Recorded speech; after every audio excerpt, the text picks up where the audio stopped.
Hey YouTube, Steve here from Vegas Westside Shooters, and I'm doing an update to the Elfman Tactical AR-10 slash 308 drop-in trigger, single stage trigger that we put in our Sig MPX. And the reason I'm doing this update is I had some confusion when I installed it. I watched a video by Such00 on installation, and in his video he said that the Elfman Tactical does not recommend using any Loctite on the set screws that you use in the trigger, and Elfman Tactical does send their trigger with some blue Loctite inside of it that's to be used on the set screws. So I decided not to use any Loctite on it because it's very hard to get the Loctite on the screw and then get the set screw in and not drop it into the trigger. And you're not supposed to get any Loctite on the inside of the trigger. So I set it up that way. I tightened it down. We put about 100 rounds through it altogether practicing, and then on Sunday I took it to IDPA and was shooting pistol caliber carbine, and unfortunately for me, both the trigger pin walked out, and I put it back in, and then the hammer pin walked out during the third or fourth stage, and the gun malfunctioned, and it cost me a hell of a lot of time in the match, and then I had to stop using the Sig because I couldn't get the pins to stay in during the match. So what I decided to do to rectify that was I ordered the non-rotating anti-walk trigger and hammer pins from Elfman Tactical to replace the standard hammer and trigger pins, and actually I probably should have done this from the get-go because the Sig MPX has a tremendously powerful recoil impulse on the trigger assembly,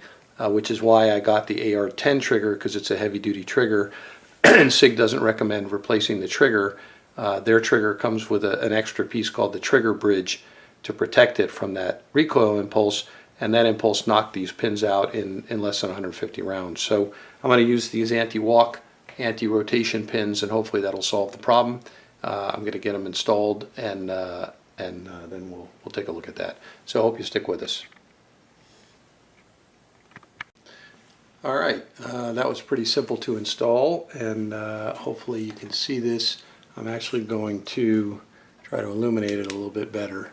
So there we go. There is the anti-walk pins with the clip and the anti-walk plate, and it's pretty much the same on the other side. I have also tightened up the set screws, which definitely had come loose, and we're going to check a function check, and the safety works as advertised. Take the safety off. Trigger works fine. Okay, safety works fine. All right, so we've got the anti-rotation, anti-walk pins in. I've got the two set screws inside. Let's see if you can see this. Those two set screws next to the trigger have been tightened up again, and now hopefully with the anti-walk, anti-rotation pins in place with the plates, they'll stay in there and they won't be able to loosen up. So we're going to take it out to the range and give it a whirl, and we hope you stick with us.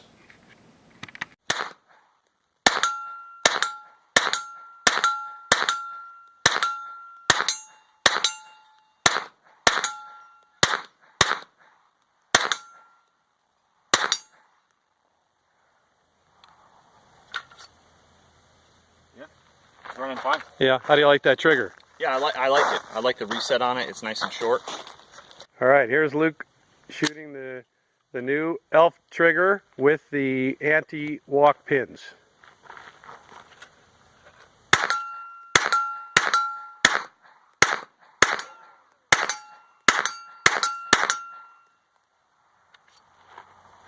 Lock open? Yep. Okay, nice. How do you like that trigger? It's awesome. Super light.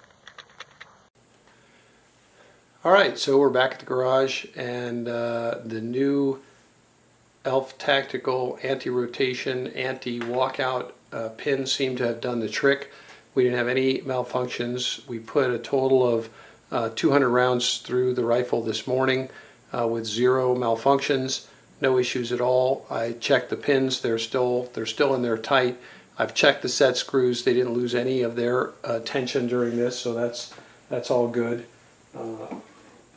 Let's do a safety check here. Okay, rifle safe. I'm going to do a trigger pull with the Lyman trigger gauge. 3 pounds, 6.8 ounces. Let's try it again.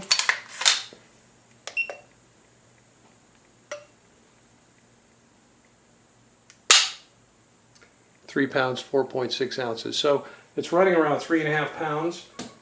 You can adjust this trigger from 2.5 to about 4 pounds.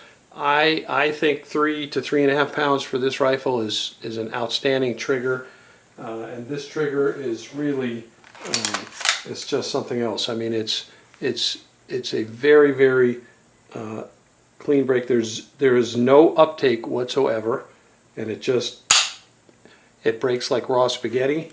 And then you can see here the reset is about 2 millimeters at most, and you're ready for an immediate break. It's just a terrific trigger. As you can see from the range footage, our friend Angelo from Sin City Gun channel, he really liked the trigger. Luke and I love the trigger, so I'm going to say for right now, for the MPX, if you want to upgrade your trigger, I think the Elf Tactical AR-10/308 trigger is a fantastic trigger for this gun.